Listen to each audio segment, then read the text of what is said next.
വളരെ പ്രധാനപ്പെട്ട ഒരു കാര്യം കാനഡയുണ്ടായിരിക്കുന്നു. ഈ ഖാലിസ്ഥാൻ ഭീകരവാദികളൊക്കെ അവിടെ നന്നായിട്ട് ശേഖരിയിട്ടുണ്ട്.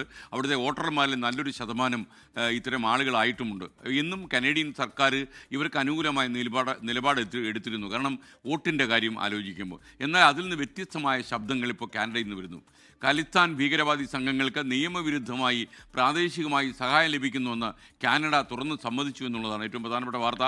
ബബർ കൽസയ്ക്കും ഇൻ്റർനാഷണൽ സിഖ് യൂത്ത് ഫെഡറേഷനും ധനസഹായം ലഭിക്കുന്നുണ്ടെന്ന് കനേഡിയൻ സർക്കാർ തുറന്ന് സമ്മതിച്ചിരിക്കുന്നു. ജീവകാരുണ്യ പ്രവർത്തനങ്ങളുടെ മറവിലാണ് ഈ ധനസമാഹരണമെന്നും കനേഡിയൻ സർക്കാർ വ്യക്തമാക്കുന്നു. അമേരിക്കയിൽ നിന്ന് മധു കൊട്ടാരക്കര കാനഡയിലുണ്ടായി മാറ്റത്തെക്കുറിച്ച് സംസാരിക്കാൻ നമുക്കൊപ്പം വീണ്ടും ചേരുകയാണ്. മധു, ഗുഡ് മോർണിംഗ്. പക്ഷേ നമ്മൾ എത്രയോ കാലമായി ശബ്ദമുയർത്തുകയാണ്. ഈ പഞ്ചാബ് മോചിപ്പിച്ചെടുക്കണമെന്ന് ആഗ്രഹിക്കുന്ന കുറേയധികം ഖാലിസ്ഥാൻ തീവ്രവാദികൾ അവിടെ ഉണ്ട്, അവരെ നിലയ്ക്ക് നിർത്തണം എന്ന് നമ്മൾ പറഞ്ഞിട്ടുണ്ടെങ്കിലും കനേഡിയൻ സർക്കാർ പലപ്പോഴും അത് പല കാര്യങ്ങൾ കൊണ്ടും ചെവിക്കൊണ്ടിട്ടില്ല. എന്നാൽ ഇപ്പോഴൊരു മാറ്റം വരുന്നു.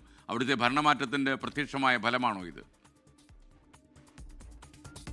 എസ് കെ എൻ പറഞ്ഞതുപോലെ ഒരു വിദേശ മണ്ണിൽ സുരക്ഷിതമായ ഇടത്ത് നിന്നുകൊണ്ട് ഇന്ത്യയെ പോലൊരു രാജ്യത്തിനെതിരെ ഭീകരപ്രവർത്തനങ്ങളും അതുപോലെ ഉപദ്രവങ്ങളും ഏകോപിപ്പിക്കുന്ന ഒരു സംഘടനയാണ് ഖാലിസ്ഥാൻ ഭീകര സംഘടന.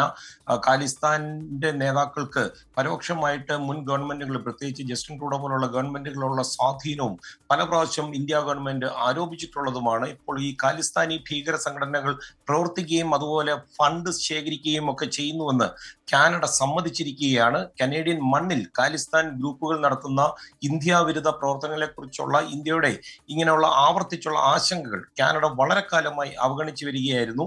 ഇത് ഈ രണ്ട് രാജ്യങ്ങളും തമ്മിലുള്ള ബന്ധത്തെ വലിയ തോതിൽ വഷളാക്കിയിട്ടുമുണ്ടായിരുന്നു. കാനഡയിലെ ധനകാര്യ വകുപ്പിന്റെ പുതിയ റിപ്പോർട്ടിലാണ് ഈ ഖാലിസ്ഥാൻ തീവ്രവാദ ഗ്രൂപ്പുകൾ രാജ്യത്ത് പ്രവർത്തിക്കുന്നുണ്ടെന്നും അതുപോലെ അവർക്ക് സാമ്പത്തിക സഹായം ലഭിക്കുന്നുണ്ടെന്നും ആദ്യമായിട്ട് ഔദ്യോഗികമായിട്ട് കാനഡ സമ്മതിച്ചു.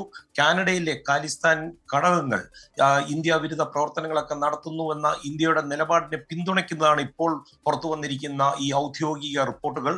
ഖാലിസ്ഥാൻ ഭീകരവാദ സംഘങ്ങളായ ബബർ കൽസിക്കും അതുപോലെ ഇന്റർനാഷണൽ സിഖ് യൂത്ത് ഫെഡറേഷനും ധനസഹായം ലഭിക്കുന്നുണ്ടെന്നും കാനഡ സർക്കാർ സമ്മതിക്കുന്നു. ജീവകാരുണ്യ പ്രവർത്തനങ്ങളുടെയൊക്കെ മറവിലാണ് ഈ ഫണ്ട് റേസിംഗ് നടത്തുന്നതെന്നാണ് കാനഡ സർക്കാർ കണ്ടുപിടിച്ചിരിക്കുന്നത്.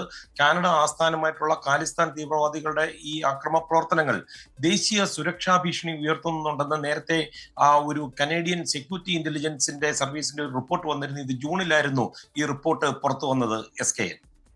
Thank you Madhu Kottarakkara. എന്തായാലും കനേഡിയൻ ജനതയുടെ ഹൃദയം കവരാൻ നമുക്ക് കഴിയുകയാണെങ്കിൽ ഈ രംഗത്ത് കുറച്ചുകൂടി മാറ്റം വരുമെന്നാണ് ഞാൻ മനസ്സിലാക്കുന്നത്. ലോകത്തെവിടെയായാലും ഏത് സമയത്തും 24 വാർത്തകളും ഓഗ്മെന്റഡ് റിയാലിറ്റി പാക്കേജുകളും എക്സ്പ്ലെയിനറുകളും വിശദമായി കാണാൻ ഞങ്ങളുടെ യൂട്യൂബ് ചാനൽ നിങ്ങൾക്ക് സബ്സ്ക്രൈബ് ചെയ്യാം.